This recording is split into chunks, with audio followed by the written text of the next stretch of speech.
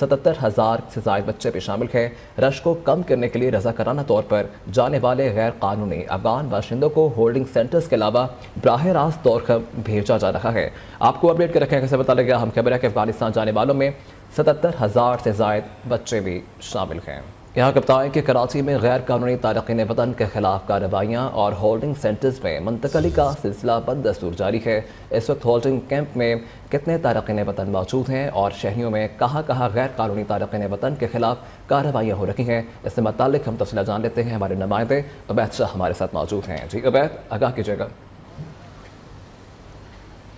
جی بالکل، اس وقت میں حاجی کیمپ میں قائم ہولڈنگ سینٹر پر موجود ہوں، جہاں پر غیر قانونی تارکین وطن کے لیے کیمپ بنایا گیا ہے۔ گزشتہ روز 112 غیر قانونی طور پر مقیم افغان باشندوں کو یہاں سے روانہ کیا گیا تھا۔ 2 روز کے دوران 600 افراد یہاں پر لائے گئے تھے، جن کے کاغذات کی تصدیق کی گئی، رجسٹریشن کارڈ کو چیک کیا گیا اور اس میں سے 262 افراد کے جو رجسٹریشن کارڈ تھے وہ درست ثابت ہونے پر ان کو گھر روانہ کیا گیا اور 112 افراد کو کل چمن کے راستے افغانستان بھیجا گیا ہے۔ اس وقت 77 افراد جو ہیں وہ ہولڈنگ کیمپ میں موجود ہیں، جن کے رجسٹریشن کارڈ کی تصدیق کا عمل مکمل کر لیا گیا ہے۔ ابھی شہر کے مختلف علاقوں جن میں ملیر، اورنگی ٹاؤن، مواج گوٹ کے علاقے شامل ہیں، سوراب گوٹ، وہاں سے مزید 77 افراد لائے گئے ہیں، جن میں خواتین اور بچوں کی بھی بڑی تعداد ہے۔ پولیو ٹیم بھی اس وقت ہولڈنگ سینٹر میں پہنچ چکی ہے اور بچوں کو پولیو کے حفاظتی کی جو ویکسینیشن ہے وہ کروائی جا رہی ہے۔ اب سے کچھ دیر بعد مزید 100 افراد کو ٹھیک ہے عبید، بہت شکریہ آپ کا۔ یہ آپ کو خبر دیں کہ ڈیرہ اسماعیل خان ٹانک اڈہ کے قریب دھماکہ ہوا ہے اور دھماکے کے بعد فائرنگ کی آوازیں سنی گئی ہیں۔ سیکیورٹی فورسز نے علاقے کو گھیرے میں لے لیا ہے۔ آپ کو اپڈیٹ کر کے کیسے بتا رہے کہ اہم خبر سامنے آ رہی ہے۔ ڈیرہ اسماعیل خان ٹانک اڈہ کے قریب یہ دھماکہ ہوا ہے اور دھماکے کے بعد فائرنگ کی آوازیں سنی گئی ہیں، جبکہ سیکیورٹی فورسز نے علاقے کو گھیرے میں لے لیا ہے۔ آپ کو بتائیں کہ دھماکہ ہوا ہے اور دھماکے کے بعد فائرنگ کی آوازیں بھی سنی گئی ہیں۔ ڈیرہ اسماعیل خان ٹانک اڈہ کے قریب یہ دھماکہ ہوا ہے اور بتایا گیا جا رہا ہے کہ دھماکے کے بعد فائرنگ کی آوازیں بھی سنی گئی ہیں، جبکہ سیکیورٹی فورسز نے علاقے کو گھیرے میں لے لیا ہے۔ کراچی کے علاقے کورنگی میں دکاندار کی فائرنگ سے ڈاکو ہلاک ہو گیا۔ موٹر سائیکل پر سوار مسلح ڈاکو ملک شاپ میں ڈکیتی کے لیے داخل ہوا۔ دکاندار نے موقع ملتے ہی اپنی لائسنس یافتہ اسلحے سے ڈاکو پر فائرنگ کر دی ہے، جبکہ فوٹیج بھی منظر عام پر آ گئی ہے۔ اس سے متعلق ہم تفصیلات جان لیتے ہیں عبید شاہ سے۔ جی عبید، بتائیے گا۔ جی بالکل، کورنگی میں دکاندار کی فائرنگ سے ڈاکو کی ہلاکت کا معاملہ ہے۔ گزشتہ روز یہ واقعہ پیش آیا تھا، جس کی CCTV فوٹیج سامنے آئی ہے۔ موٹر سائیکل پر سوار مسلح ڈاکو ملک شاپ میں ڈکیتی کے لیے داخل ہوا ہے۔ ملزم نے دکاندار سے اس کا موبائل فون، نقدی سمیت کیش کاؤنٹر سے بھی رقم لوٹی۔ دکاندار نے موقع ملتے ہی اپنے لائسنس یافتہ پسٹل سے ڈاکو پر فائرنگ شروع کر دی۔ فائرنگ سے ڈاکو زمین پر گر پڑا اور موقع پر ہی ہلاک ہو گیا۔ ہلاک ڈاکو کی شناخت شاہ رخ کے نام سے ہوئی تھی۔ ہلاک ڈاکو کے قبضے اسلحہ، موبائل فون اور موٹر سائیکل برآمد ہوئی۔ ممکنہ طور پر ملزم کا جی ٹھیک ہے، بہت شکریہ آپ کا۔ یا بتائیں گے سوشل میڈیا کے ذریعے خاتون کو نوکری کا جھانسا دے کر زیادتی کرنے والا ملزم گرفتار کر لیا گیا ہے، جبکہ SHO شادمان کی پولیس ٹیم کے ہمراہ کارروائی کی گئی ہے اور ملزم کو جدید ٹیکنالوجی کی مدد سے ٹریس کر کے ضلع گجرانوالہ سے گرفتار کیا گیا ہے۔ ملزم کا خاتون سے چند روز قبل سوشل میڈیا پر رابطہ ہوا تھا۔ اس سے متعلق ہم تفصیلات جان لیتے ہیں۔ ہمارے نمائندے شاہد رضوی ہمارے ساتھ موجود ہیں۔ جی شاہد، کیا معاملہ ہے؟